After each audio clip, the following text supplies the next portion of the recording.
খুব শীঘ্রই আমরা গোপালগঞ্জে যাব এবং এবার কিন্তু আমরা ফিরে আসার জন্য মার্চ করব না। আমরা গণপ্রতিরোধ গড়ে তুলতে কিন্তু পিছপা হই না, লাঠি হাতে তুলতে পিছপা হই না, গণ অভ্যুত্থানে অস্ত্র হাতে তুলে নিতেও প্রস্তুত ছিলাম। আপনাদেরকে প্রথমেই ধন্যবাদ জানাচ্ছি, কৃতজ্ঞতা জানাচ্ছি। গতকাল আমরা জানি আপনারা প্রস্তুত ছিলেন গোপালগঞ্জে যাওয়ার জন্য। আমরা জানি সারা বাংলাদেশ প্রস্তুত ছিল গোপালগঞ্জ যাওয়ার জন্য এবং আমরা অবশ্যই যাব। খুব শীঘ্রই আমরা গোপালগঞ্জে যাব। কিন্তু বন্ধুগণ, আমরা সেই জুলাই গণ অভ্যুত্থান থেকে আজকে পর্যন্ত বলে এসেছি, আমাদের পন্থা হলো মধ্যম পন্থা, আমাদের কর্মসূচি হলো শান্তিপূর্ণ কর্মসূচি, অহিংস কর্মসূচি।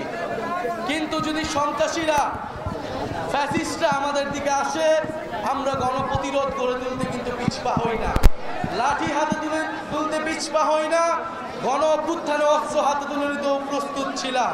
বসুন্ধরা ডায়াপেন্ট এখন আরো উন্নত। এই হট এয়ার থ্রো টপশিট দ্রুত শোষণ করে সোনামণিকে দেয় কোমল অনুভূতি। প্রিয় সংগ্রামী ফরিদপুরবাসী, এই ফরিদপুর শহীদদের মাটিতে, শহীদেরা এই মাটিতে শায়িত রয়েছে। থেকে শুরু করে গণ অভ্যুত্থানের অনেক শহীদ এই ফরিদপুরের সাহসী এই ফরিদপুরের অনেক সাহসী বীর জুলাই গণ অভ্যুত্থানে বৈষম্য বিরোধী ছাত্র আন্দোলনের সম্মুখ সারিতে ছিলেন। সংগ্রামী বন্ধুগণ, আপনারা জানেন গতকাল গোপালগঞ্জে আমাদের শান্তিপূর্ণ পূর্ব ঘোষিত কর্মসূচিতে আক্রমণ চালানো হয়েছে। গোপালগঞ্জে এখনো ফ্যাসিস্টরা তাদের আশ্রয় কেন্দ্র হিসেবে গড়ে তুলেছে গোপালগঞ্জকে।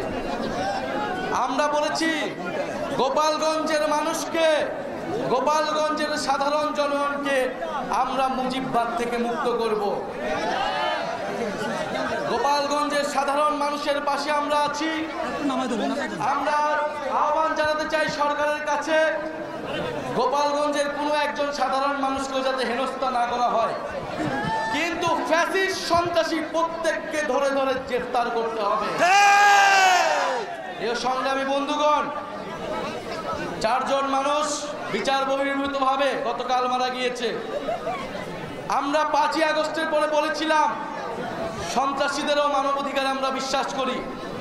বিচারিক প্রক্রিয়া আওয়ামী লীগ, ছাত্রলীগকে গ্রেফতার করতে হবে, বিচারের আওতায় আনতে হবে। কিন্তু আমরা দেখছি গ্রেফতার হচ্ছে না, গ্রেফতার হলে কোর্ট থেকে ছাড়া পাচ্ছে, বিচার প্রক্রিয়া আগাচ্ছে না। প্রশাসনের বিভিন্ন স্তরে যারা স্বৈরাচারের দোষর রয়েছে এবং দুর্নীতিবাজ কর্মকর্তারা রয়েছেন, তাদের প্রতি বলে দিতে চাই, বিচারের দাবিতে আমরা রাজপথে নেমেছি। বিচার আদায় না করে আমরা রাজপথ থেকে উঠে যাব না। আর যারা রিফাইন্ড আওয়ামী লীগ বাংলাদেশে প্রতিষ্ঠা করতে চায়, গতকালকে রিফাইন্ড আওয়ামী লীগের, রিফাইন্ড মুজিববাদীদের একটা ভার্সন এই দেশের জনগণ দেখেছে।